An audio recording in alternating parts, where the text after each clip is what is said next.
আসসালামু আলাইকুম দর্শক, আশা করি সবাই ভালো আছেন। যাদের হাতে একদমই ফটো এডিট করার সময় নেই, আজকের ভিডিও তাদের জন্য। ভিডিওটি ফুল দেখবেন, ভিডিওটি টানাটানি করবেন না। তো চলুন দেখিয়ে দিই কিভাবে আপনারা ফটো এডিট করবেন এর মাধ্যমে। ভিডিওটি ভালো লাগলে একটি লাইক দিবেন, চ্যানেলটি সাবস্ক্রাইব করা না থাকলে চ্যানেলটি এখনই সাবস্ক্রাইব করে দিবেন, আর ফেসবুক পেজ হলে পেজটি ফলো করে দিবেন। তো চলুন ভিডিও শুরু করা যাক। তো আপনারা সর্বপ্রথম চলে যাবেন গুগল প্লে স্টোরে।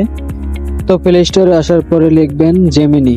আমার যেহেতু জেমিনি অ্যাপ নামানো আছে, সেজন্য আমি সরাসরি জেমিনি অ্যাপের ভিতরে চলে যাব। তো এখানে আর কোনো কাজ নেই, এখানে শুধু একটাই কাজ। এখানে যে ফন্টটা আমি পেস্ট করব, সেই ফন্টটা আমার ডেসক্রিপশন বক্সে দেওয়া থাকবে, আপনারা সেখান থেকে কপি করে নেবেন। তারপরে নিচে দেখবেন যে একটা প্লাস আইকন দেওয়া আছে, সেখানে চাপ দিবেন। চাপ দেওয়ার পরে আপনাদেরকে নিয়ে যাবে আপনাদের গ্যালারিতে যাওয়ার পরে আপনাদের পছন্দের একটি ফটো এখানে সিলেক্ট করবেন। তো ফটো আপনার 2-3টা ফটো দিবেন যাতে আপনার ফেসের সাথে ওটা মিলে। তারপরে আপনি ওখানে কিছুক্ষণ অপেক্ষা করবেন। অপেক্ষা করার পরে আপনার ফটোটা তৈরি হয়ে যাবে। তো তৈরি হয়ে যাওয়ার পরে দেখবেন আপনার ফটোটা কি সুন্দর হয়ে বের হয়েছে। তো ভিডিওটি গ্যালারিতে নেওয়ার জন্য আপনারা উপরে দেখবেন যে ডাউনলোড অপশন আছে। তো ডাউনলোড অপশনে চাপ দিয়ে আপনারা ভিডিওটি গ্যালারিতে নিয়ে যাবেন। তো এই হলো আজকের ভিডিও। আজকের ভিডিওটি যদি আপনাদের কাছে ভালো লেগে থাকে তাহলে ভিডিওটি শেয়ার করে দিবেন, আর চ্যানেলে যদি নতুন হয়ে থাকেন চ্যানেলটি সাবস্ক্রাইব করে দিবেন।